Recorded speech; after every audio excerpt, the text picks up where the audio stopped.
The Latte Pokemon. Lattes are awesome. Dragons on this team. And then a false dragon. Tyranitar wants to be a dragon some days, but he's not. He's really not. Charizard's right in there with that false dragon. Just saying. He looks like Godzilla. Alright. Looks like Godzilla. Oh, there's a golden cookie. Click. Alright, Azumarill. Azumarill we deal with pretty well with Weezing. Latios and... well, let's look. Hold on. Physical, physical, physical. So that's probably a special attacking Lucario. That sucks. I don't want to deal with special attacking Lucario. I want Weezing. I want Weezing to help. Gengar might be able to help out against that special attacking Lucario. But I really don't want to chance it necessarily. So we'll see what happens. We'll see how it goes. Based on the team, because T-Tar gets Stealth Rocks, he's probably the most likely lead out, because he's going to be the only one that really gets a chance to set up anything. So we'll see what we can do here.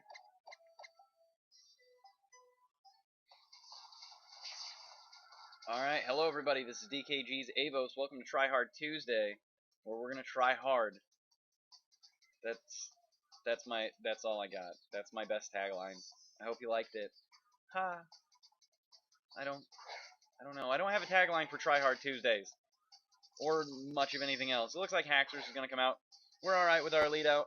It is indeed Weezing. Weezing doesn't have a whole lot, but he is pretty defensive bulky. Unfortunately, with Mold Breaker out and about, not really where we want to be. So, yeah, that's going to suck a lot. Porygon 2 might be able to survive that Earthquake pretty well. Carbink, I don't really want to run it out. But, this sucks. If I'm going to lose something, though, I'd rather lose Carbink or Weezing over Porygon 2. Porygon 2's just got a lot of utility to him. So, we'll see what we can do with Haxorus. I really don't want to lose something this early in the game, but if it happens, we can claw our way back. It looks like Earthquake is going to come in. Really doesn't want it to happen on Carbink. It is super effective on Carbink. Life Orb, fantastic. At least we got something going for us. We're going to go ahead and try and set up the Stealth Rocks, but it's not going to happen. We're going to lose Carbink here, and again, it's a really shitty way to start out a game, but it's better than losing your defensive bulky Weezing or your Gengar, because that would suck too. Porygon 2 is going to be able to come in here. A lot of older Haxorus were running the Yachi Berry, so, I mean, he could be running the Yachi Berry, but we got our special attack to rise, so we're pretty happy with that. We're going to go ahead and run the Ice Beam straight away, just to see what we can do with Porygon 2. I think that Porygon 2 with the Ice Beam should threaten out the Haxorus. He's already gotten one of our Pokemon for free, basically, but I don't know if he's going to want to throw away Haxorus for a Carbink. Porygon 2's got a lot of bulk to him. Should be alright. Dragon Dance is going to come in here. So it looks like he's not choiced in any way. So he might have that Yachi Berry. Nope. No Yachi Berry. That's unfortunate.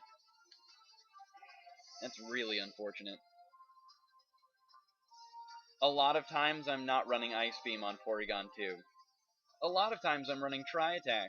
Tri-Attack's an okay move, but it's not the greatest move. So it looks like Meowstic's going to come out here. I really don't like Shiny Meowstic. I'm just going to come out and say it. I really don't. There are a lot of things on Meowstic that run basically the identical sets that I run on Klefki, but with T-Wave, I'm not terribly worried about it unless it starts limiting our ability to attack. But a lot of people are running the max defense, max HP Meowstic, so their ability to survive special attacking moves, not always the greatest. Now with Leftovers, that means that we're not going to see a whole lot of dual screening out of him, and he's not going to be able to do dual screening that well. We haven't taken too much damage, but I'm assuming that Swagger is going to be the next move coming in. But with Porygon 2 being pretty special attack heavy, at least the build that we've got on him, his set currently doesn't have a whole lot going for him. But I don't think he wants to take the chance. We're going for the Signal Beam again just to try and get rid of it. It's going to be super effective against T-Tar as well. So, I mean, we're not terribly disappointed that T-Tar is the one coming in instead.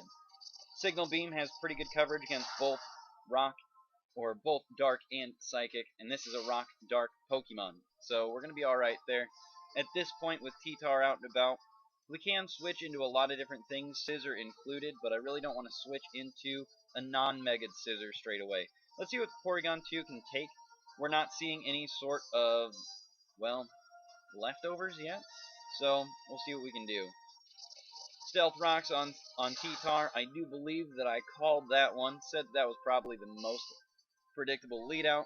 Unfortunately, it wasn't what led out, but 3 Signal Beams on a T-Tar from Porygon 2 isn't too bad. Max HP, max special attack with that Eviolite on here. Iron Head's going to suck a little bit, but not a whole lot. Flinchy, flinchy. Porygon 2, you must not flinch. Para-flinching sucks. God. RNG. Why? RNG's just a dick today. Now, with Porygon 2 at 56 health, we're just going to have to go for that recover. Try and save it. RNG, you just got to be on my side. That's all there is to it. There it is. Fantastic. Now that we've got recover up, we can switch Porygon 2 out. We can switch Porygon 2 out into something else that's going to actually help us out. Porygon 2 at over half health, as I've said before, actually pretty viable. So we're going to go out into Weezing and hope that we can do something. Weezing should be able to take these Iron Heads pretty well. We've also got some moves on Weezing that might actually be able to help out. Stealth Rocks kind of sucks just because it's doing some damage every turn, but at least there's no spikes out as well. And you know what? With Weezing out and about, at least we can gain some health back at the end of the day.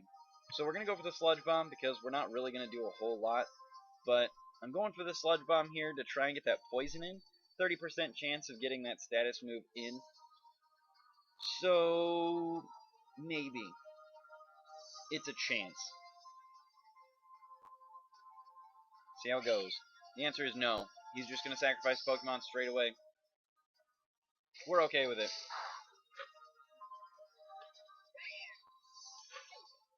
Now, what that does mean is that, unfortunately, Haxorus should be the next thing coming out. No, we took out Haxorus. We don't have to worry about that. Never mind. Latios. I forgot we already took that out. Never mind. Forget it. Forget everything I just said about Haxorus because Haxorus is gone. We already took him out. Haxorus is not an issue because he's kind of dead. So predicting some sort of psychic move, we're going to go into Inigo Montoya. Inigo Montoya is going to be alright. We're going to go for the payback because we know that we're going to be outsped and we should be able to survive one hit and then we'll just return fire. We're going to do alright with it. And it looks like he's just going to withdraw straight away. And we'll see what we run into. We are going for the payback here, so it looks like Azumarill is going to be able to resist that pretty well. Just because that fairy typing resisting any dark moves, not bad. No Rocky Helmet, no worries there. We're not going to go into Gengar, we're not going to go into Porygon 2. Porygon 2 with Thunderbolt will have super effective, but at a little over half HP, the superpower is going to suck a little bit. So we're going to go into Weezing, because Weezing's got that nice defensive bulk. We're going to try and do as much as possible with Weezing, and then just see what we can do here.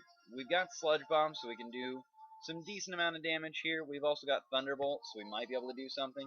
We're going to go with the Sludge Bomb here, because it's going to be the most utility.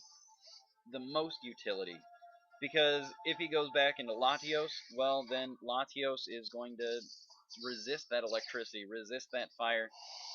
So we're going into keeping Weezing with Sludge Bomb. That's really about all there is to it. That's the deepest strategy I can give you.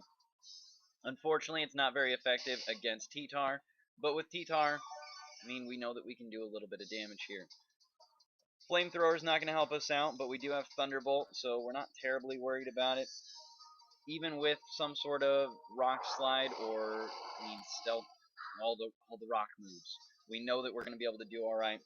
Unfortunately, Weezing is flinching, the RNG flinch hacks, so I'm assuming this thing's got King's Rock on it, just because we're getting so flinched, and that kind of sucks.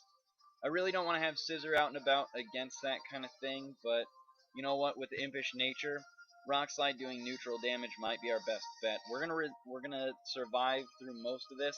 We're gonna take some damage from the rocks because, well, it's neutral damage, Steel resists and Bug is weak too. So neutral damage from Rock Slide, but on an Impish Nature Scissor with max HP, maybe we'll be able to do alright.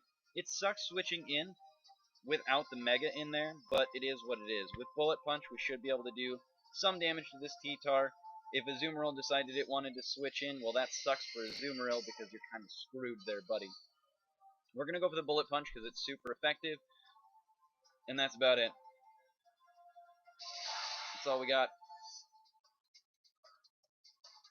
Rocky Helmet. A little surprised by that. With all the flinch hacks, I would have assumed that it was King's Rock. But Rocky Helmet kind of makes sense. Still surprised about all those flinch hacks. Alright, Lucario. We've already kind of deduced the fact that this is probably a special attacking Lucario. So, with our parting shot on Scissor, we're just going to try and get the defog up. If Scissor survives the shot, if this is indeed a physical Lucario, well, then that's kind of cool. But, honestly, I'm a little surprised.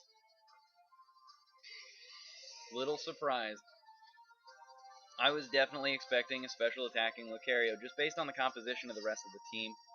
So, at that point, let's try it. Let's see what we can do.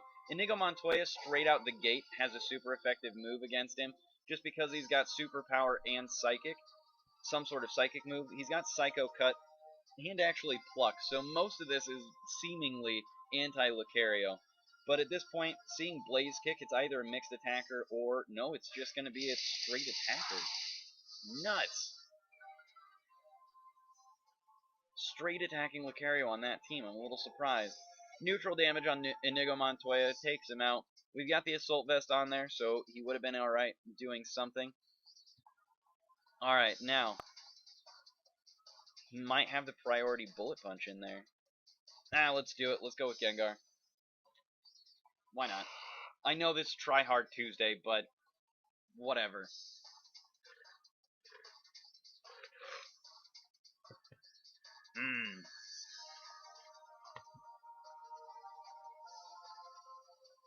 Because he's physical, we know that the Bullet Punch is going to come in there, but we know that Gengar is going to be able to survive it, albeit barely. He's going to be able to survive it and return fire with a nice little Psychic. Unfortunately, what this means is that we're going to have to switch out when Latios comes back out, because Latios against the Psychic, Latios is going to survive. Being a Psychic Dragon, he's going to be able to resist that pretty well. No problems there. We're going to go into Weezing as a little bit of death fodder. A Stab Psychic Zen Headbutt, for instance, would take out Gengar and Weezing at this point, really. But most of the time, Latios are running that special attack side. I like Zen Headbutt just because Latios does get that little bit extra. It's weird. I like Zen Headbutt. Maybe that's just it. I don't know. But Porygon 2 we're going to go into. Porygon 2 is going to survive, hopefully, pretty well. And because it's got that Dragon typing, maybe we'll be able to do alright. Download, what you going to give me? Attack, unfortunate. We're going to go for the Recover, try and gain as much HP back as possible. I don't know.